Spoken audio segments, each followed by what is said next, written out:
So if you're brand new to the channel, welcome along. Don't forget to subscribe for notifications when new videos become available. And if you're an existing viewer, well, welcome back. Today, we are up against Norwich boss Daniel Farke. One season to see who can get the most points. The caveat, whatever formation Farke uses in his season is off limits to us when we create our tactic. The first video, well, didn't go quite so well against Mikel Arteta. Will we have better luck today? Daniel Farke is said to favour a 4-3-3 DM wide. Let's have a look at Norwich's first game of the season. They're in the Monday night game at home to Watford. Let's see whether Farke plays that formation, and let's see if he gets off to a winning start. Well, this is a little bit ominous, isn't it? Farke did play his 4-3-3 DM formation, and it earned him a 4-1 win against Watford. The silver lining for us, well, Watford did have the better of the XG, but it looks like Farke is onto something. Norwich could well go on and have a strong campaign. Let's go through the season, see how many points Farke gets, and let's see whether he sticks to that 4-3 DM, and then we'll have a think about the formation that we're going to use in our tactic. Okay, so we're back for the final weekend of the Premier League season. Norwich are 18th. They've got an away game at Chelsea. If they're in the relegation zone, they can't have had a great campaign.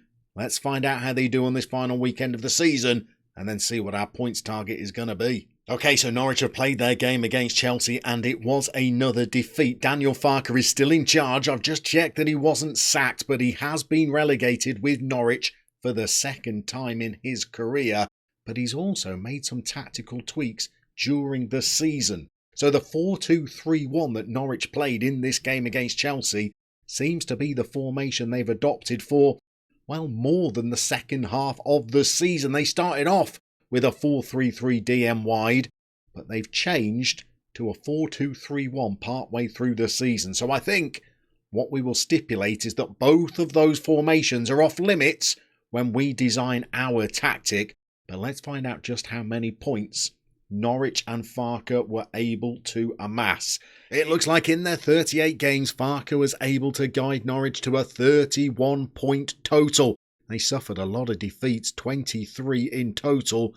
Only 8 wins for Farke's side all season. Surely we're capable of achieving that meagre total and proving that we're better than Farke.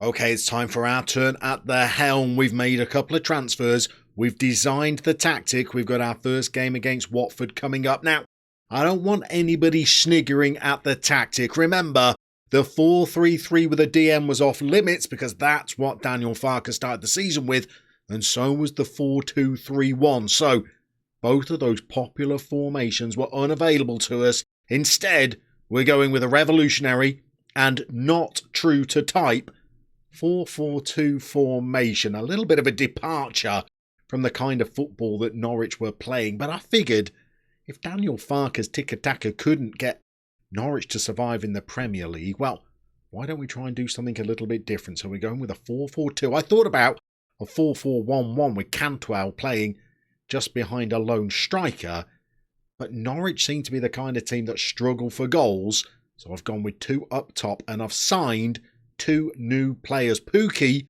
could easily come in as one of these 2 players, but I've also made 2 striker signings as well. The first is Kiefer Moore, who really didn't break the bank because I offered Cardiff a player in exchange. He scored 20 goals for Cardiff last season and is a fully fledged international, and he's 6'5" with jumping reach of 17 and strength of 15.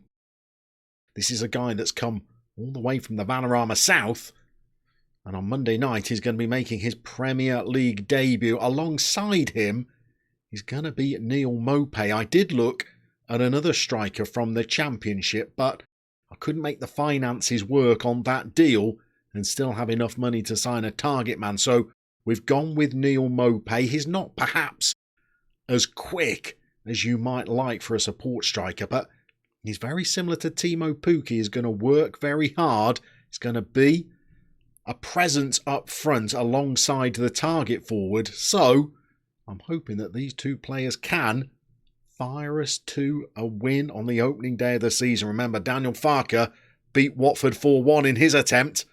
Let's go and see how we do. Okay, and our time at Norwich is underway. Fingers crossed it goes a little bit better than our season at Arsenal did. Remember that game with Arsenal where we were taking on Mikel Arteta? We had a wonderful opening game of the season and we need another one today because Daniel Farke beat Watford 4-1 and he still ended up going to get Norwich relegated. So we could do with 3 points to get our campaign underway as well. I'm not sure Norwich fans would have been expecting a 4-4-2. We're rolling back the years to the mid-90s. We've brought in Kiefer Moore as a Chris Sutton substitute. And we're going to see if we can get some balls into the box from our overlapping fullbacks. But we've not made the strongest of starts to the game, have we? Ismaila Sarr has put Watford into the lead in the 3rd minute. He's raced through our pedestrian back line. And he's dinked one over Tim Krul. It's a pretty effortless ball behind our defence. We're not the quickest with Gibson back there. Goodness me, well, we did see when Daniel Farke took them on. Let's just check for the offside. He's just onside. When Daniel Farke took on Watford, Watford did have the better XG. Norwich just took their chances. Maybe we can come back firing in this game. I'm not that confident about the start we've made, though. We're coming up to 20 minutes. We've only had one shot, and that wasn't on target. Maybe the boys just need a bit more time to settle into this new style of play. Here's a player we're hopeful about. Rashika is a pretty swift right winger. He's dispossessed pretty easily there. And this highlight is starting with their goalkeeper. They've gone long. Sarr looks like a threat up front. But we got the ball with Krul. We've played it out to Williams. Can we see Kiefer Moore be a little bit more dangerous and threatening as we get balls into the box? We've got a chance now. Cantwell's got it on. Mopé was rocked on his heels a little bit. He didn't really get after the ball. We've won it back though. There's our right winger. He's come all the way across to the left. Williams is overlapping like we've asked him to. The big man's in the box. He's got on the end of one. That's exactly the kind of play we want from him. But he's nodded it wide of the post. But the boys have been sprung into action a little bit. And we're in again. And here is that right winger. He's got a good chance. And he's been deprived of it by having his heels clipped. That's a stonewall penalty. I'm not sure why we're paused. He's checking it with VAR. But he was clearly through on goal. And can we ease our way back into the game? I've not set up penalty takers. My tactics weren't that in-depth. It's little Billy Gilmore that comes in. We're tied at 1-1. That's a little bit more reassuring. Gilmore has stepped up, slotted it into the corner. And now we're looking at getting ourselves back into the game. 3 points would be a solid start. And then maybe we can look to try and chase down that 30-plus point total that Farke set. We've certainly got lots of highlights in this game. I think the defence is looking very fragile and Sarr is a quality striker, isn't he? He's got in behind that back line again and he's rifled another one home. And now we're 2-1 behind.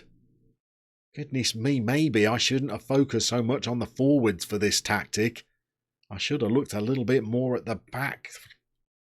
Well, certainly the central defence, if not the back four as a whole. I thought Williams and Aarons would be decent wing-back options.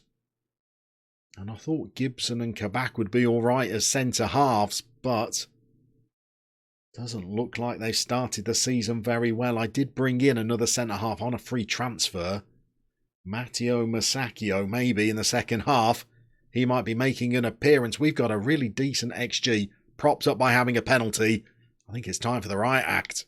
Right, we're back underway and Ben Gibson has made way. My free transfer of Matteo Masacchio, who's on the ball now, and sent a good pass out to Cantwell at the start of this second half. And I tell you what, I think that might be offside. But Neil Mopé might have got us back in the game. I'd be surprised if VAR didn't have a look at that. But from the kickoff, I think we might have equalised. It doesn't look like there's any kind of review. Masacchio's only just come on the pitch. He's played it out wide to Cantwell. He's put a deep ball in. The target man wasn't there, but Rasika was, and Mopai has got his first goal for his new club, and we're tied at 2-2 again. Gibson was playing a 6.2 at centre-half. I think he was at fault, possibly for both of the Norwich goals. We've hooked him off at half-time, and it's worked so far. It's got straight back into the game. We're into the highlights again. 25 minutes to go. Cantwell was coming in at the back post. We're playing him as an inverted winger in this tactic, hoping that he can drift inside and be creative. I tell you what, the half-time sub has helped mop up again. We've got more defending to do. This guy is everywhere. Free transfer signing. He was at Milan a couple of years ago. He's come on and been superb. Have we won another penalty? That looks like it could have been just on the edge of the box. He's making the run over. Look for FM22. He didn't make a huge arcing run over to the monitor. Looked like he ran in a linear fashion there. That could be the biggest improvement to Football Manager there has been in several years. If that continues, a second penalty has been awarded. I'm not sure how small the monitor was. It looked outside the box to me, but Billy the Kid is up on the penalty spot again. Can he make it 2 for the afternoon? He can't. He's got another chance. Like Alonso in the Champions League final, he's hit a tame effort that the keeper's parried. Gilmore has run wide and tucked home the rebound. We're now 3-2 up. An exciting game, this one. And 3 points that could set us up to go and chase down Daniel Farke's target. We've got balls coming in the box now. We scored our first corner of FM22. I think we have. Kiefer Moore, 6'5". He's actually come in at the far post and scored with his feet. He's hit one on the volley. We're 4-2 up. And I think we can make ourselves a couple of cheeky little substitutions. I think Pookie needs to come on. Mopai's played well, but let's give Pookie a bit of time. We've already taken off Ben Gibson. I think the other change we might make is in midfield. Sorensen for Rupp. We're going to confirm those subs. 20 minutes to try and see this game out. Kick-off highlight for Watford. Cleverly's played it forward. My goodness, Sarr looks like an absolute prospect of a player. If you're at any kind of club in a top division around Europe, he may be worth a little scouting mission for FM. We've sent another ball through, another one that looked like it could be offside. The flag, I think, is up. But we look dangerous again with our wide play, haven't we? This time it's 2 substitutes, Rupp and Pookie combining. They've rolled it out. But this is encouraging. I have noticed, by the way, as I've already simmed through an entire season of FM when we were taking on Arteta, that a lot of assists in FM22 seem to be coming from central midfield players. Playmakers in the midfield seem to be creating a lot of chances for players in the attacking third of the pitch. So look out for that in your own saves. Those creative midfielders in central areas look like they're creating far more assists than wide players seem to be doing. That could be something that changes as the beta goes into the full game. But it's certainly something that I've spotted early on. The other thing I've spotted, I know that we've had 2 penalties. But Norwich have got an XG of above 4. And we're coming forward again. We're into the last 7 minutes of the game. We've got Cantwell in on goal.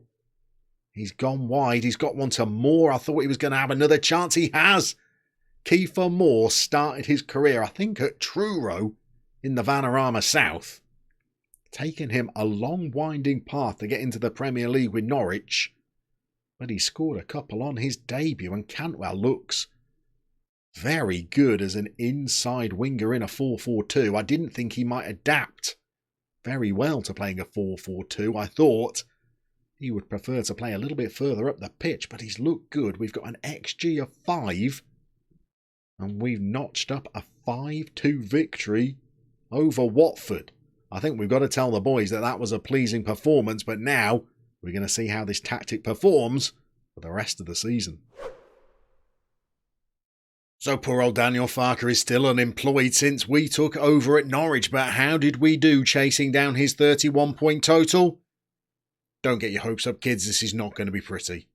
Okay, so let's focus on the positives. I've not been sacked yet, but we did get relegated. We didn't finish bottom of the table, but we only managed to amass 25 points. That's 6 points shy of what Daniel Farke managed to achieve with Norwich. We just suffered too many defeats. Lots of them were very narrow defeats, and some of them were narrow defeats against some pretty good teams, but we had a poor end to the season. There were some highlights. There was a lovely 3-1 victory over an Aston Villa. Somewhere up here there's a 3-1 victory over Spurs that was very nice at a time when I thought we might be rooted to the foot of the table all season. We also smashed Southampton 5-0. But that was pretty much as good as it got this season. Was there a silver lining? Well, Neil Maupay turned out to be a pretty good signing. 18 Premier League goals for him. Shrewd little acquisition as it turned out. He looks like he could be a decent Premier League player. But other than that, I'm afraid it was disappointment once more. So we're going to have to chalk it up as another defeat. It's now Premier League managers 2, Llama 0, as we try to find a manager that we are better than. Maybe we'll have more luck in the next episode.